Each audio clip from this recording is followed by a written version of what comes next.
So I got a brand new offer from Verve/Crunchyroll. If you click the link down in the description, you can get not 7, not 15, but 30. That's right, a month free of Verve. And now on Verve, you have new episodes of Last Man, you have shows from CISO, and you can watch Dragon Ball Super in pristine high-definition quality on all your devices. This is a limited time offer. Take advantage of it now. The link is down below.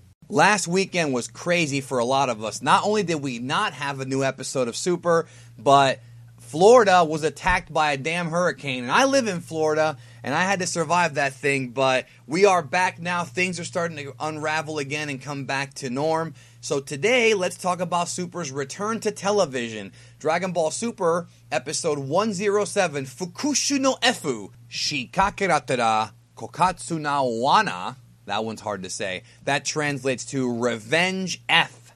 A cunning trap is set. I love it. This episode was really much more of an eventful episode than I had originally thought, and was definitely better than last week. So the episode's pretty much cut up into two parts. The main focus of the episode is, of course, Frost. The Revenge F is not for Frieza this time. It's for Frost and him wanting to get his revenge on Universe 7. We'll go into the details about all that later on in this review, but it's mostly about him. But there is one small section in the middle of the episode that kind of became what I guess you can call like a report card or a progress report, and we saw a little bit of action from Jiren. So we're going to get to that. So the episode begins, the first big kind of moment of the episode starts out with Frost, actually. They go to a flashback where Frost is talking to the Universe 6 gods. Really well done scene here. It was shot like kind of in the shadows, very, very dark, really nice touch. And Frost pretty much is thinking about what deal he made with the Universe 6 gods, which is, if they win the tournament, if Universe 6 wins the tournament, then Champa will forgive Frost for all of his crimes and allow him to restart his business. Champa, of course, isn't too big on the idea, but nonetheless, that's the deal that they made, and Frost promises to take out Universe 7 to get his revenge. Now, what's interesting about this is I'm a little surprised, and I haven't talked too much about this in recent reviews at all, but it's something that's been in the back of my head. Why is there so much animosity between Champa and Beerus? Now, I understand that this is about survival, and only one universe can survive, but Beerus did just create Earth for him in the last tournament arc with the Super Dragon. So you would think that maybe Champa wouldn't be so aggressive against Beerus. It just comes off that they have a lot more heat than I feel that they should. You would think that as characters they would have a little bit more fear about what the future is than them wanting to take each other out. But, I mean, who knows? But I do have a feeling that as the tournament continues, that when the time comes for one of these two universes to get wiped out, that we will see Champa and Beerus react on an emotional level. I think we will see them react in a bad way to one of the other brothers getting killed or eliminated or deleted or whatever you want to call it. So they have a little segment where the Grand Priest and the Omni Kings go through the remaining universes and the warriors that are left, 36 as of the beginning of this episode, and they start to give us the tease of the secret Universe 4 fighters. Beerus talks about how he sees that there are 4 Universe 4 fighters left, but only 2 can be seen by the naked eye. Now, if you've been keeping up with the spoilers, then you kind of sort of already know what's going on here about who those mysterious 2 fighters are. So they're already kind of giving the tease of these fighters. They actually have another thing where they talk about how Krillin and Tien can sense very faintly the Universe 4 guys that are not visibly seen. Whis talks about how Universe 4 has special abilities. Now, again, I'm not going to go into the spoiler of who they are, even though we don't have all the information yet. If you've been keeping up with it, you already know what the story is. So I'll just give you this clue right here. Ant-Man. If you've seen Ant-Man, you kind of know what's going on. Now, I'm not saying that it is Ant-Man. I'm saying that's the clue, all right? So they're already kind of teasing this, and I'm glad they're finally going to address it because they've been holding back for a while on this. So then we have this sequence where Majikayo fights the Pride Troopers, and Majikayo initially first goes after Jiren, but then Dispo, his good friend, gets in the way and protects him. So this is pretty cool seeing them work together and whatnot. So Dispo just tears this guy into pieces, dude. But remember, he's liquid metal, so he's all right. Dispo hits a big justice kick, but winds up getting wrapped up in the liquid metal and trapped, which Toppo did warn him about. So they have this awesome thing where Majikayo transforms his hand to a giant pair of scissors, and Toppo wants to get in there, but Jiren's like, I got it, bro. So Majikayo's overconfident. He gets in to fight Jiren. He makes this giant fist, like a big, gigantic freaking fist, really big. Jiren just blows the dude away with one shot. Majikayo is out. He is eliminated. I'm a little bit disappointed only because I wanted to see more of Majikayo. He's a fun character. I love the liquid metal aspect. I wanted to see him compete with different fighters, maybe against Piccolo. I think it's a little too early to eliminate him, but a little bit let down by that, to be honest. I think he's going to be a fun character to play as in a video game if he ever makes it there. So Majikayo is out. So then after this, the episode completely shifts over to being entirely about Frost and his revenge. He targets Master Roshi, probably because Master Roshi had just got done, fighting his life away nearly a couple episodes ago. I want to just say that Ryusei Nakao's performance as Frost was absolutely stunning. I absolutely loved that performance. So Frost starts to lay into Master Roshi. I mean, really hard. Goku tries to help him because he doesn't think Roshi has a chance, but Ribrianne blocks Goku's way. Ribrianne wants a piece of Goku. So it's interesting. So Frost is like standing over Roshi, and Roshi's got the Mafuba jar kind of in his pocket. He's pulling it out of his pocket, and I'm just wondering, how many jars does this guy have? Like, does he have like 3, 4, or 5 of these in there? He already used it once and it worked.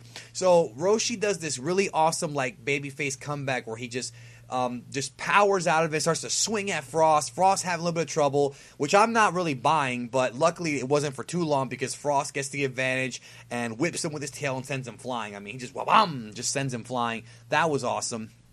And Roshi's like, all right, well, screw it. You're stronger than me.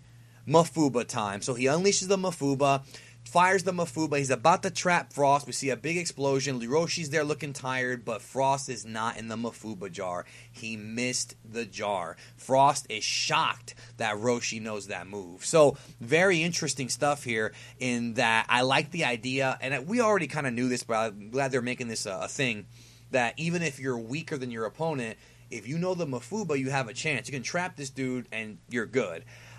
So then Frost targets Vegeta, firing a blast right at his wrist. This is the revenge F the episode's about. Frost wants revenge on Vegeta for what happened during the last tournament. In fact, later on in the episode, he remarks to Vegeta that he blames this whole thing for Universe 6 finding out that he's evil. Like, he blames Vegeta and Universe 7 for Universe 6, like Kaba and those guys finding out that he's actually not a good dude, which is kind of weird because how did the entirety of Universe 6 find this out? Like, did Kaba and the other guys go report it, or what happened here? Like, how did they actually find out if the Universe 6 tournament was just a private thing that was held in that, that planet, which was actually a Dragon Ball?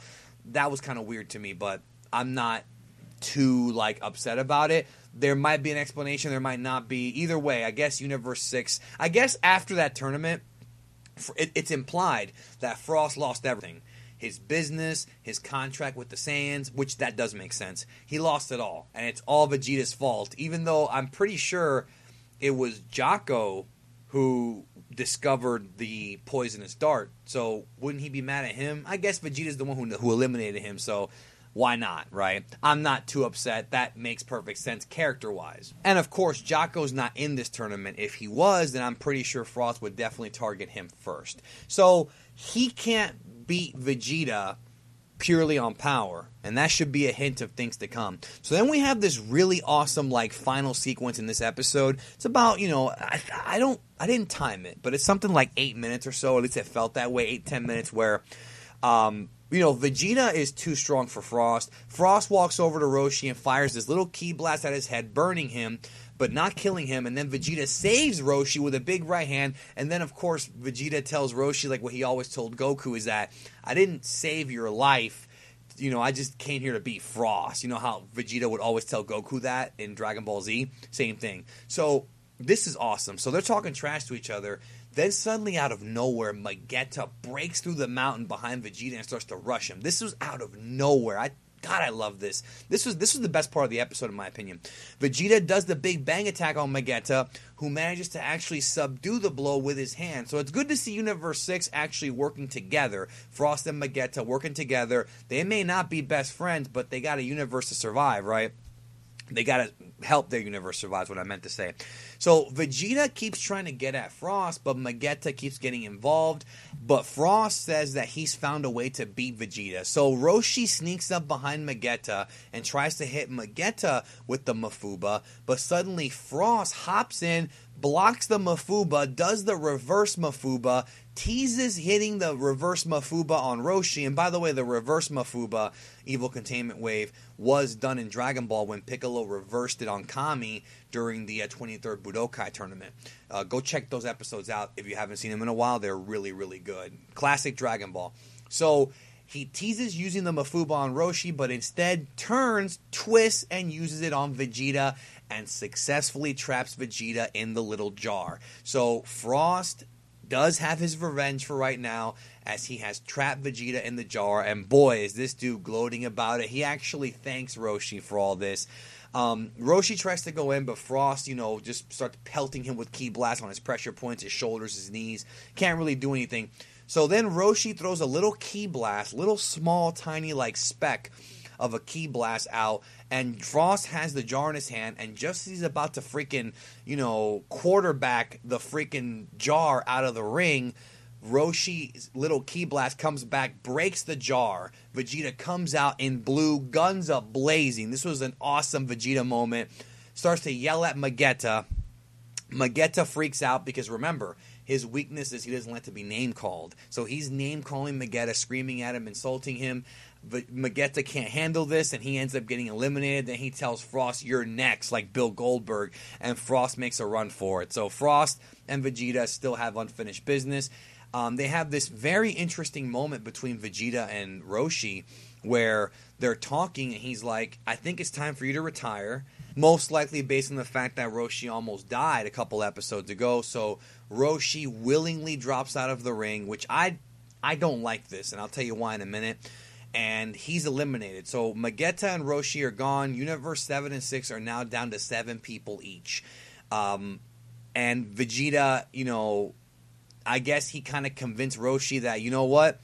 You were once great, but it's time to retire. To me, I don't like this because I feel like it kind of ruins the narrative of the previous Roshi episode where he looked all great against those young guys.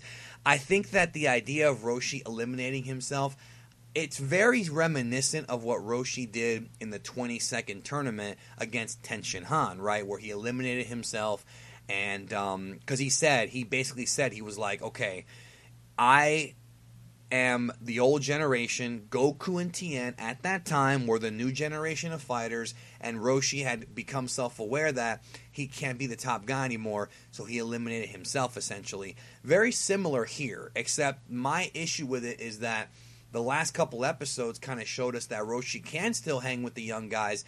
I just wonder, did Roshi have a change of heart? I feel like what they should have done is probably hammered home the idea that Roshi's last stand was 2 episodes ago, and that he himself realizes that he needs to retire versus Vegeta telling him he needs to retire. Because I think Vegeta and Roshi just don't have that connection as characters. They're not really, they're not bonded like Goku and Krillin are. So I think that Vegeta was the wrong character to tell that to Roshi. That's my opinion on that. If you disagree with me, that's fine. I'm just looking at it from a more analytical perspective, and I'm really trying to dissect this episode a little bit more in depth. I just feel like Vegeta's not the right person to tell Roshi that.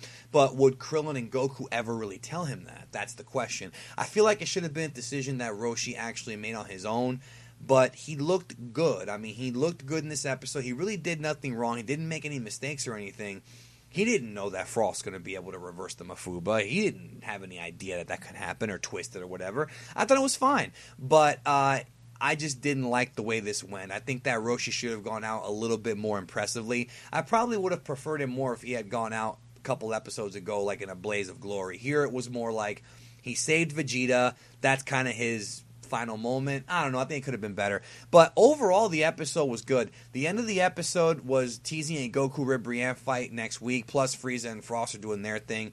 But This was a decent episode. I liked the Frost stuff, but I thought that the middle part of it was pretty useless. Like, I understand them kind of recapping the tournament, but they could have done it a little bit faster. I thought it took up too much time. And I felt that the elimination of Magetta was a little bit anticlimactic. It was cool that Botamo wasn't there to cover his ears, but it's kind of the same thing as before, and that was just kind of whatever. And then Roshi throwing himself out, again, same thing as before. I thought they could have come up with something more creative. Just my opinion, though. That's how I feel. But still, the episode itself was still pretty enjoyable. Let me know if you agree. Leave a comment down below. And next week, we got more action. Frieza and Frost are doing stuff. I'll get into that in a separate video. Let me know what you think down below. And I want to remind you guys, Verve is doing 30 days, not 1 or 2 weeks, a whole month of free service. If you want to watch Dragon Ball in the best quality ever, guaranteed to play, best possible quality, plus tons of other stuff, not anime, movies. It's like a hybrid of like Hulu. It's basically Hulu, Crunchyroll, Funimation, Netflix all put together, because you get all kinds of stuff, and YouTube, all kinds of exclusive shows on Verve. The link is down in the description. Sign up for it now. 30 days. HD, unlimited, and you can link your Crunchyroll, Funimation accounts to it, so you have everything all in one place, and it plays on all your devices. Thank you so much for checking out my review. Hope you all have a great day, and I'll talk to y'all down the road.